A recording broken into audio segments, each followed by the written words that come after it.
everybody. Welcome to Talking Fitchburg on this Monday, August 2nd, 2021. I'm Jeremy Crosby. Hope you had a wonderful day. Glad you're tuning in with us for Talking Fitchburg here on a Monday evening. We got a really great show for you as we kick off this first Monday here in August. We'll get you the latest headlines coming up here in just a second. We're going to be talking about outdoor warning sirens. Last week there were some questions as severe weather moved in through the evening time about the outdoor warning sirens and how they work. We're going to break that down with our emergency management director, Joe Polvemacher, also fire chief here at the city of Fitchburg. We'll talk with him coming up. Plus, we check in with the Fitchburg Senior Center. Yeah, we'll get the latest on what's happening in the month of August here. Hard to believe it's August already, but excited to there's just so many events happening in this month, so I'm just excited for that. But let's get in here to our headlines, and we have the Fitchburg Police Department chief finalists. The open house for this event will be happening tomorrow night at 6:30 p.m. Following a panel interview and community presentations. Last week, the City of Fitchburg Police and Fire Commission have selected these 4 candidates, and now you'll have a chance to meet them. The community is invited to meet and ask questions of the finalists on Tuesday, August 3rd at 6:30 p.m. at the IUPAT Training Center, located at 5375 King James Way. Questions for consideration can be submitted ahead of time, so you need to submit those questions ahead of time if you'd like to ask questions to the candidates. And then there'll be a moderator that will ask the questions to the candidates. And we'll be broadcast right here on Fact TV. We'll be broadcasting that starting at 6:30 p.m. Also happening this week, Fitchburg Recreation Department's Pack in the Park event happening this Friday, August 6th. Come on down to McKee Farms Park starting at 6 p.m. You'll have free carnival game prizes, inflatables, so much more. And then at around 8:15 p.m., they have their outdoor movie. It's Tom and Jerry the movie. And you can come out for this. It'll be a lot of fun. And it's a wrap up kind of to the whole summer events from the Recreation Department. And the final time the staff get to be together. And then kind of ends up for summer programming. And we kick right into fall programming. So pretty crazy to be talking about that. All right, the Fitchburg Senior Center is offering programs to reduce falls for older adults. It says here 1 in 4 older adults has a fall each year, according to the Center for Disease Control and Prevention. And Wisconsin leads the nation in fall-related deaths for people age 60 and older. But the good news is that falls are not a normal part of aging and can be prevented. The Stepping On program offered at the Fitchburg Senior Center and safe communities of Madison and Dane County have been researched and proven to reduce falls by 31%. It will take place on Tuesdays, September 14th through October 26th, 9 a.m. to 11 a.m. The cost is $35. In just 7 weekly 2-hour sessions, Stepping On gives participants strategies for avoiding falls, including balance and strength exercises, home safety check suggestions, medication review, and much, much more. Guest experts include physical therapists, pharmacists, low vision expert, and community safety officer who visits over the course of the 7 sessions, providing fall prevention information and strategies for avoiding a fall. The workshop is designed specifically for people ages 60 or older and who have fallen or who have a fear of falling. Participants can expect to leave with an increased strength, a better balance, and feeling of confidence and independence. To register for the Stepping On program, contact the Fitchburg Senior Center, 608-270-4290. And you can visit the website, fitchburgwi.gov/senior center for more information. And I'll tell you, we've actually interviewed safe communities about this. It's a great program, and I would highly, highly recommend it for getting in there and taking that class. It's really a good group there. All right, Wisconsin mails postcards to voters who may have moved. Something to watch for here. It says, if you received a postcard but you did not move, what should you do? You have several options. Return your signed postcard to your municipal clerk or visit the My Vote Wisconsin website and click on Confirm Your Address button. And vote in the next election where you can confirm the poll workers that you have not had an address change. Postcard includes a toll-free number as well, 1-866-VOTE-WISCONSIN or WIS. And you can call to talk to a Wisconsin Election Center help desk. You can also contact a municipal clerk to ask questions regarding this postcard. So we see that in the mail. You haven't moved, maybe you did. Need to get all re-registered there at the clerk's department. And again, the My Vote Wisconsin works very well for doing that. All right, we're turning our attention to the Fitchburg Public Library for a fun event. I saw this one. I was like, we got to put this on here. Creating a puzzle. You want to do this? Wednesday, August 4th. Try out a fun brain boredom buster at home by creating your own puzzle. This is like right up Andrew's alley, I think. All you need is some craft stickers, markers, and lots of imagination. Head to the Fitchburg Library's Facebook page, for the video tutorial. That'll be posted by 9 a.m. tomorrow morning. Just sounds like a lot of fun. Maybe we should do it as a team building exercise, Andrew, for us at Fact TV. All right, finally, get tips to stop the ticks. Darn ticks. Still want to make sure you do this. And Andrew, when you were putting this together, you're like, why is there ticks on a baseball? Well, here you go. If you don't have, you don't have to be in the woods to get a tick bite. Remember, check yourself and your family for ticks, even when coming inside from playing in the backyard baseball. Just saying, ticks are tiny, and you got to be careful, okay, folks? Ticks are tiny. Create a tick-safe zone to reduce the ticks in your backyard. Remove leaf litter, and just check yourself. It's as simple as that every time you're outdoors. All right, that does it for our headlines. Coming up next, we open up our digest. We're talking about the outdoor warning sirens and how they work. That's next right here on Talking Fitchburg. See on page 4 that the projections need to be flood next Thursday? Seriously? Thursday? Can't do that. This is really inconvenient. I have yoga that day. I have no time for this. So. I can't do Thursday, but I can do Friday. Disasters don't plan ahead. You can. Talk to your loved ones about how you're going to be ready in an emergency. Don't wait. Communicate.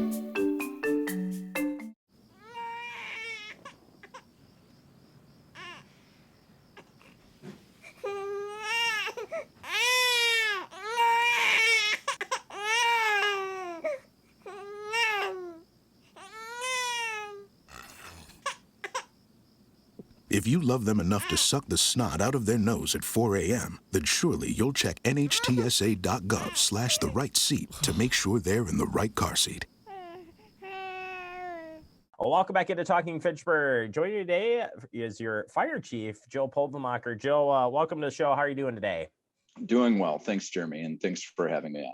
Yeah, today we're going to be talking, taking a look back here at the recent severe weather that took place. A lot of questions surrounding this. Definitely a little bit of a unique situation. I remember talking with our National Weather Service office in Milwaukee, Sullivan, talked to Tim out there as part of the warning coordination. He says, we have just a couple events each year, a couple of major ones in Wisconsin. This would be in that category as a pretty major event. Luckily enough, Fitchburg, we were spared. Some other communities weren't. But there's a lot of questions that came in regarding the outdoor warning sirens. And a couple of questions on that would be, first and foremost, Joe, are the outdoor warning sirens supposed to wake you up? Are they the ultimate way of receiving those emergency alerts when you go to bed at night? Yeah, so this is why your invitation to come to your show today is important, because we should really dispel a couple of rumors. And one of those is with the outdoor warning siren. There's a lot of people out there that think that those sirens are intended to notify you while you're indoors as well and when you're sleeping. And that's just simply not true. The outdoor warning sirens are intended to notify people who are outdoors and need to seek shelter. The folks that are indoors and maybe sleeping have to consider the fact that most homes today are designed with noise canceling or outdoor noise reduction. So to design a siren that's capable of getting through thicker walls, airtight facilities is very, very difficult. There's other means to protect yourself and to be notified in the event of severe weather. And Joe, we don't see a lot of tornadoes happen overnight. Certainly, I can't recall the last time that we really had something in this immediate area where tornado warnings were issued in the AM hours, and that's why we say significant event indeed.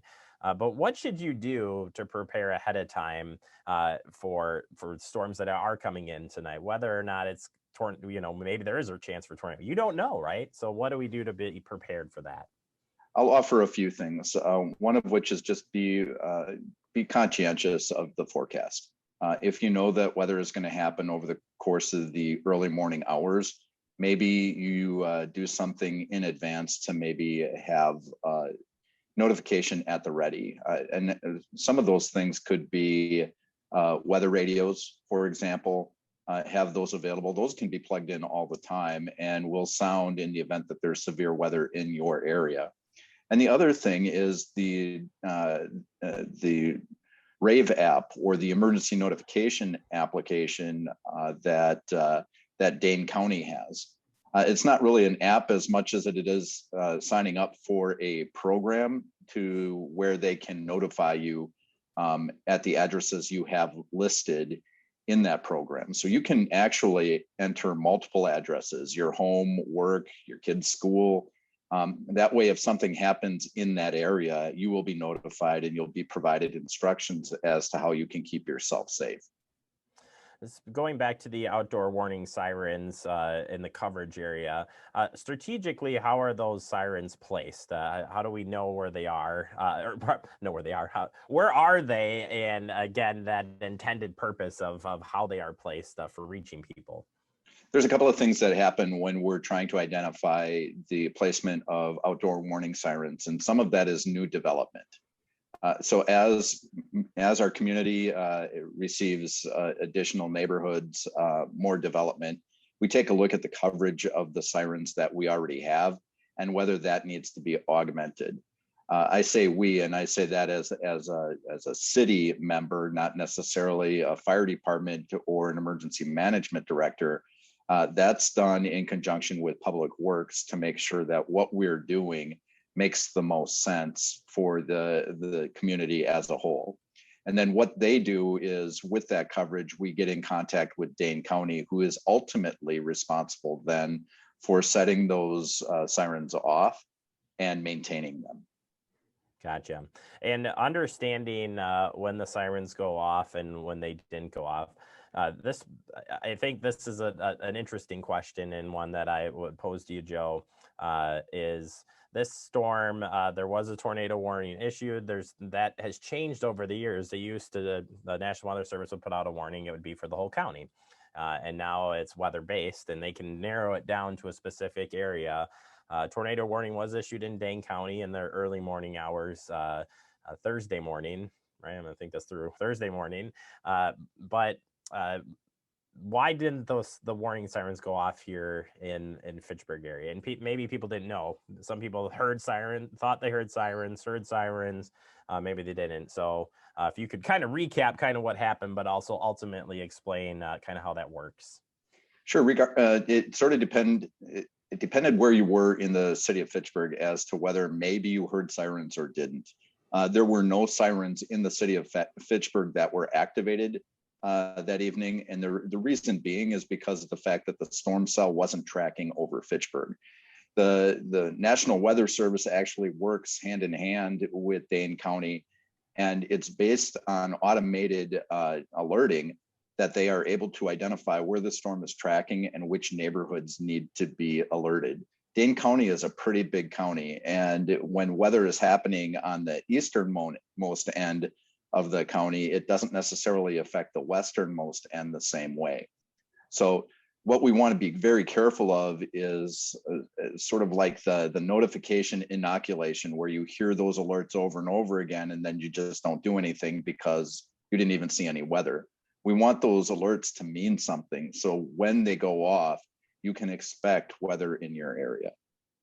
Absolutely. And I think, now that we're seeing a lot of the storm reports come back, a lot of people indeed did have tornadoes pass through that they might have not even known of. It looked like most of the cells were warned, but you never know. You never know. And it's better not to take that chance and not, assume anything. A lot of people also get alerts on the phone. And I think that's also a part of this picture, that if you sign up for these weather alerts or alerts in general, a lot of people could see that it said there was a tornado warning in Dane County, and then might look to why Fitchburg didn't, or why their community didn't, depending where they are.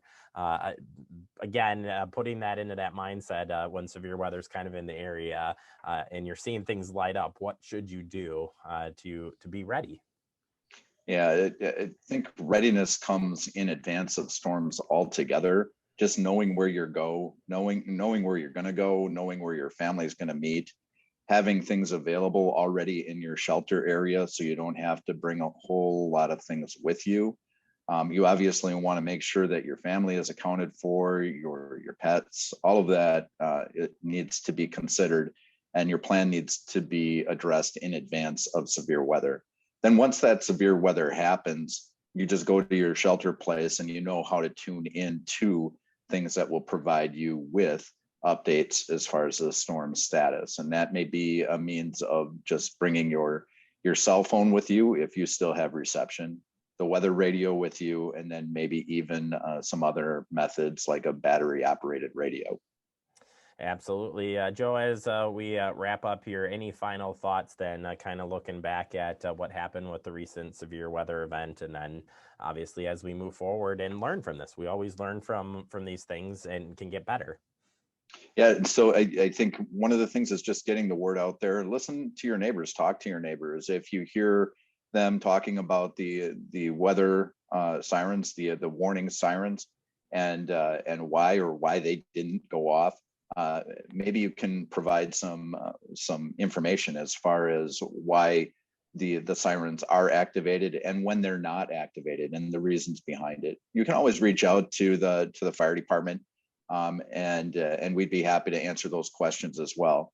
The main thing is when those sirens do go off, there's a significant need for shelter, and it's in your best interest to find that shelter as soon as possible and wait for the storm to pass.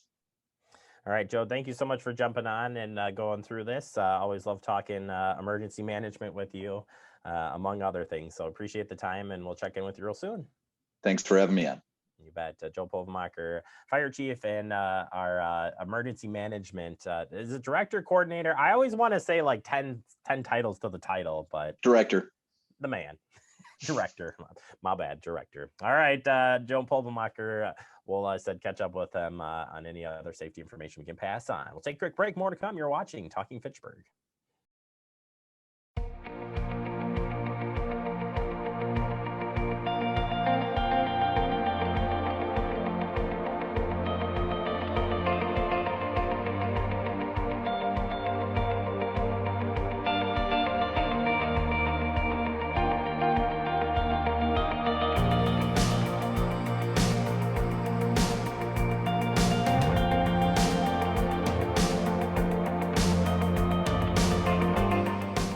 Type 2 diabetes can have a big impact on your life, but how can it be prevented? Well, the first step is knowing if you have prediabetes, a serious medical condition that puts you at high risk for type 2 diabetes. 1 in 3 American adults has prediabetes, but more than 80% don't know they have it. The good news is, prediabetes can be reversed, and for many people, healthy changes in their daily routine can make a big difference. Take the 1-minute risk test today at doihaveprediabetes.org.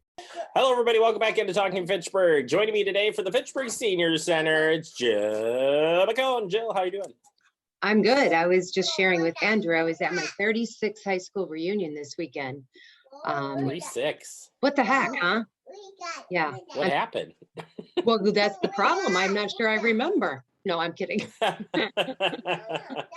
36 years. What's your high school, home high school? I went to a Catholic high school called Mishawaka Marian back in Indiana. So Wow. it was good to connect with some friends, and you just size yourself up like, how did they age and how do I compare? And then once you get over that, it was fine. That's funny. Yeah. So anyway. Same old thing. It doesn't matter what whether you're in school or not. It doesn't. I love it. Yeah. Well, we'll can that for a second, and Mhm. we'll open up this. We've got a lot coming up here the month of August. Hard to believe it We is do, I August know, already. right? And first and foremost, real question on the mask, indoor masking and stuff. As far as what are you guys doing as far as protocols going right now? We're kind of doing what the city is recommending in Dane County, which is, strongly encourage mask wearing indoors, but we're not requiring it. We're getting a lot of questions. We're seeing some people wear masks, and then we're seeing people say, I don't want to wear a mask. And so, we're just kind of going along with those guidelines.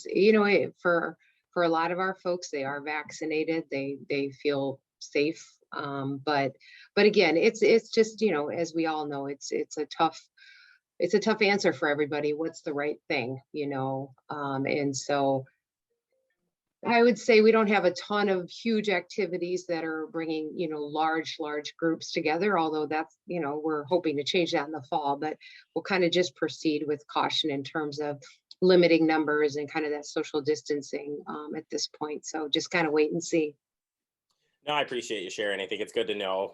So if you are coming down and you're ready to go, you know what's going Right, on, and right. it can be ready for that. So thanks for Yeah. sharing on that front. Yeah. As far as activities go, we're Mhm. returning with an iPhone class. It's been long awaited, and we're ready to go.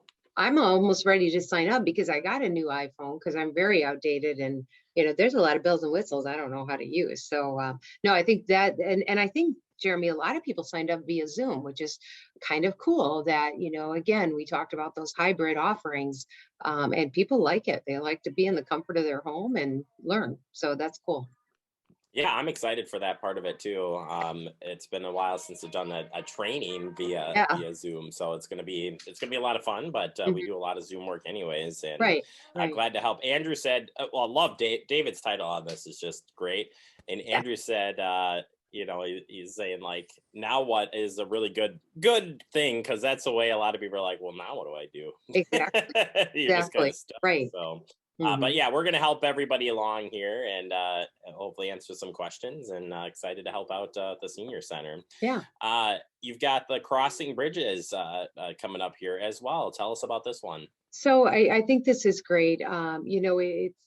I haven't heard a lot about this training yet, but through Alzheimer's and Dementia Alliance, and it's really just, it's kind of in those early stages, like that mild cognitive impairment, and there's a lot of concerns when people start to forget, and what does that look like? And then when you do determine, this might be headed, and maybe it's just more than just normal forgetting, to have that partner there and just learn about those coping skills, and how you can best you know function at that highest level as possible and still feel supported with some of the memory loss issues. So I think it's going to be a great class. People can call directly to sign up. So at this point, I don't know how many are registered, but I'm really, and they are doing the interview just to make sure you're in those early stages, because I think some people are frightened to, you don't want to enter into a class where people are sort of down the road a little bit with their memory loss. And that's kind of frightening to look at and to say, is that how I'm going to be? And there's different learning and coping skills at each stage. So we really want folks to have just that mild cognitive impairment, which some days, especially Mondays after a 36-year reunion, I feel like I got some mild cognitive impairment today. But you want those, everybody to be at that same stage. So, and then right along with that is the med students. We have 2 new med students we're working with, that are going to do a series of brain health, and just another way to educate yourself about what's normal when you get older, and those are really popular. We have people signing up pretty rapidly right now, so I'm excited about that. So Yeah, great programs, and I like that you keep bringing them back, bringing different versions of this back, because it is a serious thing, and I wish I should have pulled the statistic on that, but it's a significant number down the road of Americans who will have Alzheimer's or Yep. dementia, or some type of Right. issue in that realm. So it's very important to keep talking about it. And also, I think the caregiving part of it too has really become to the forefront. So not Yes. only just trying to identify if you have Alzheimer's and what to do, but also how the caregiver can cope and help, because those they got to go hand in hand. Absolutely. And we have a great caregiver support group that's been facilitated by 2 volunteers for years. I think they meet the second Thursday, and that is really important. And I think the typical thoughts about caregiver support, like, oh, I don't want to just go in there and hear everybody's sob story. It's not about that. It's very practical. It's real. It's what you're dealing with, and people need to discuss that. It's not to go in and feel sorry and have everybody, oh, woe is me. It's not, just, it's a way to be good to yourself, to learn about coping skills and know you're not alone. So yeah. I would think too that I bet you good brainstorming in there too, like things that work well for different Right. people. I think that's the best idea. Things where you can walk away with, well, man, I should try that. Exactly. I would Right. think that's it'd Right. be good to hear it from your peers. Yep. Certainly. Yeah. Another great, we're sticking with the health side of things, is the Mhm. Stepping On program, Yeah. which I definitely believe in the falls programs Right. as far as getting it out there. And Jill, how significant, I mean, to really emphasize the fact that Wisconsin leads the nation in falls is Right. is scary enough, but Right. how significant is it to definitely want to prevent the falls, but if you don't, it's really a downfall, and especially if you have multi things going on when you do fall. Correct. We always often say, like, somebody that has a fall is kind of the beginning of the end. Certainly that's, a little depressing to think, but oftentimes it's true. If people do have some other conditions and they fall and then they go into the hospital, if they're compromised, oftentimes pneumonia sets in, circulation issues and that kind of stuff. So falls prevention is key. And yeah, it's frightening that Wisconsin is the highest in the nation. And so this is a really comprehensive program. It's not just about your physical fitness. It's about your hearing and your vision and your prescriptions and how your house is set up. And so it really encompasses all of that. So, 7 weeks is a big commitment, but you know what? Every week is a different topic that you can review and learn about and educate yourself about how to make yourself or your loved ones safer at home. Everybody wants to stay at home. And so these are all these preventative programs, with your brain and your body, and, stay healthy, stay active, learn how to just be your best self and take advantage of these programs. So, yeah, I'm excited to offer that too. Jill, I wish we had more time, but that's where we gotta stop for today. I appreciate all the information, and always fun to catch up with you. If people want to learn more about what's going on at the senior center and get signed up for these activities, how can they do that? They can go to the city website and just drop down to the senior center, and it's all right there. They can stop in and get a newsletter, or they just give us a call. We'll give them the rundown. Fantastic, Jill. Stay safe out there. We'll check back in with you next month. Thank you. You bet. Jill McCone, you're director of the Fitchburg Senior Center. If you haven't got down there, you need to do so as my voice goes away. All right, we're going to take a quick break. More to come. You're watching Talking Fitchburg.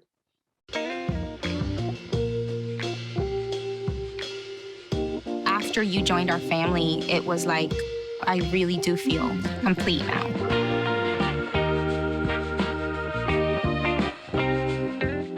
Brandon met a girl on a dating app. He finally found the courage to ask her out. No answer. He started to panic. Was he being... Hey, sorry I didn't respond. I was driving. She must be a keeper. Welcome back into Talking Fitchburg, wrapping up the show for the day.